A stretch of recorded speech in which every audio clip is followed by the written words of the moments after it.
ಧನುರಾಶಿ ಮನೆಯಲ್ಲಿ ನಿಮ್ಮ ಕರ್ತವ್ಯದ ಬಗ್ಗೆ ಹೆಚ್ಚು ಗಮನವನ್ನು ಕೊಡಿ.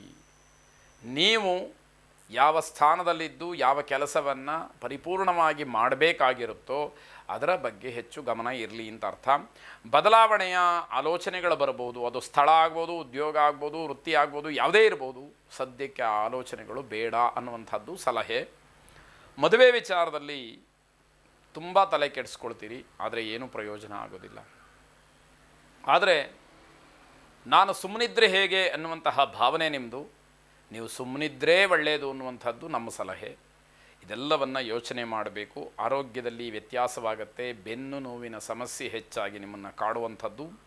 ಮನಸ್ಸಿನಲ್ಲಿ ಏನೋ ಒಂದು ರೀತಿಯ ಭಯ, ಕಳವಳ ನಿಮ್ಮನ್ನು ಆವರಿಸ್ಕೊಂಡು ಬಿಟ್ಟಿರುತ್ತೆ. ಆಹಾರದ ಬಗ್ಗೆ ಸ್ವಲ್ಪ ಗಮನ ಇರಲಿ. ಸಾಯಂಕಾಲದ ಹೊತ್ತಿಗೆ ಕೆಲವು ಆರೋಗ್ಯಕರವಾದಂತಹ ಚರ್ಚೆಗಳು, ಸರಿಯಾದಂತಹ ವಿಚಾರವನ್ನು ಚರ್ಚೆ ಮಾಡ್ತೀರಿ. ಈಗ ಟ್ರ್ಯಾಕಿಗೆ ಬರ್ತಾ ಇದ್ದೀರಿ ಅನ್ನುವಂಥದ್ದು ಅನುಭವಕ್ಕೆ ಬರುತ್ತೆ.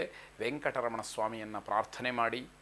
ಕಲ್ಯಾಣಾದ್ಭುತ ಗಾತ್ರಾಯ ಕಾಮಿತಾರ್ಥ ಪ್ರದಾಯಿನೇ ಶ್ರೀಮದ್ ವೆಂಕಟನಾಥಾಯ ಶ್ರೀನಿವಾಸಾಯ ಮಂಗಳಂ ಎಂಬುದಾಗಿ 11 ಸಲ ಹೇಳಿಕೊಳ್ಳಿ.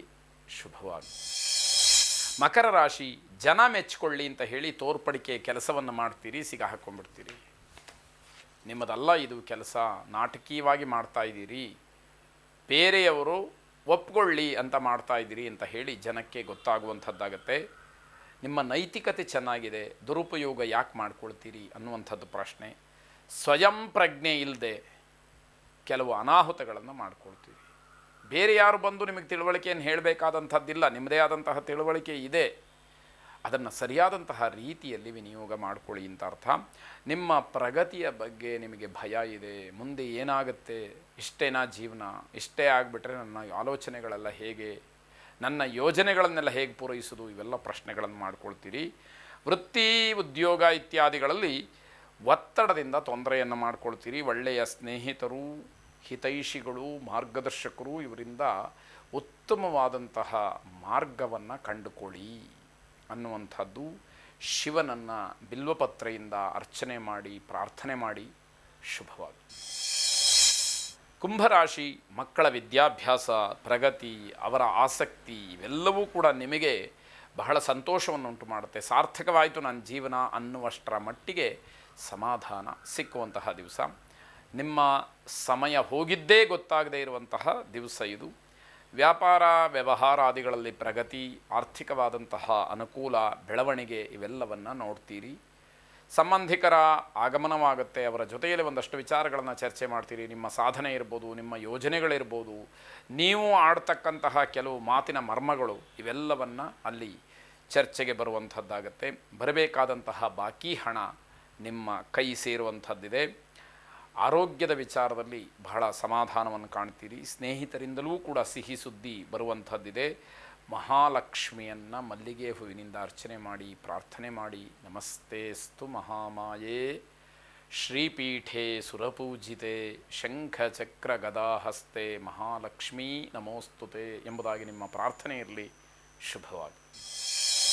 ಕೊನೆಯದಾಗಿ ಮೀನರಾಶಿ, ಕುಟುಂಬದಲ್ಲಿ ಶುಭ ಕಾರ್ಯದ ಬಗ್ಗೆ ಚರ್ಚೆಯನ್ನು ಮಾಡ್ತೀರಿ. ಮುಂದಾಗಬೇಕಾದಂತಹ ಕೆಲವು ವಿಚಾರಗಳು ಮುನ್ನೆಲೆಗೆ ಬರುತ್ತೆ. ಅದರ ಬಗ್ಗೆ ಬಹಳ ದೀರ್ಘವಾದಂತಹ ಚರ್ಚೆಗಳು ನಡೆಯುವಂಥದ್ದಿದೆ. ಮಿತ್ರರನ್ನು ಭೇಟಿ ಮಾಡಿ ನಿಮ್ಮ ವಿರೋಧಿಗಳ ಬಗ್ಗೆ ಚರ್ಚೆ ಮಾಡ್ತೀರಿ. ನಿಮ್ಮ ಸ್ನೇಹಿತರನ್ನು ಭೇಟಿ ಮಾಡಿ, ಯಾರು ನಿಮ್ಮ ವಿರೋಧಿಗಳಿದ್ದಾರೆ ಅವರೆಲ್ಲ ವಿಚಾರಗಳು ಹೇಗೆ, ಏನು, ಎತ್ತ ಅಂತ ಹೇಳಿ ವಿಚಾರ ಮಾಡುವಂಥದ್ದು. ಮೂಲ ಉದ್ದೇಶವನ್ನು ಮರೆತು ಕಾರ್ಯಪ್ರವೃತ್ತರಾಗ್ತಕ್ಕಂಥದ್ದು ಅದು ನಿಮಗೆ ಬೇಡ. ಯಾವ ಉದ್ದೇಶವನ್ನು ಇಟ್ಟುಕೊಂಡು ನೀವು ಇವತ್ತಿನ ಕೆಲಸವನ್ನು ಮಾಡಬೇಕಾಗಿದೆಯೋ ಅದನ್ನೇ ಬಿಟ್ಟು ಬೇರೆ ಎಲ್ಲ ವಿಷಯಗಳು ಮುನ್ನೆಲೆಗೆ ಬಂದರೆ ಪ್ರಯೋಜನ ಏನು ಅನ್ನುವಂಥದ್ದು. ಸಮಯಕ್ಕೆ ಆದ್ಯತೆಯನ್ನು ನೀಡಿ ಧನಾತ್ಮಕವಾದಂತಹ ಫಲಿತಾಂಶವನ್ನು ಪಡ್ಕೊಳ್ಳಿ. ಸಮಯ ಕಳೆದು ಹೋಯಿತು ಅಂತಾದರೆ ಮತ್ತೆ ಸಿಕ್ಕದೇ ಇರತಕ್ಕಂತಹ ಅಮೂಲ್ಯವಾದಂಥದ್ದು. ಅದರಿಂದ ಅದಕ್ಕೆ ಆದ್ಯತೆಯನ್ನು ನೀಡಬೇಕಾದಂಥದ್ದು.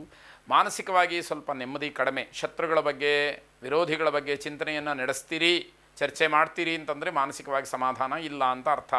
ಅಲ್ಲೂ ಕೂಡ ಗೊತ್ತಾಗುತ್ತೆ. ಕೋಪ, ಆತಂಕಗಳು ಹೆಚ್ಚಾಗಿರ್ತಕ್ಕಂತಹ ದಿನ.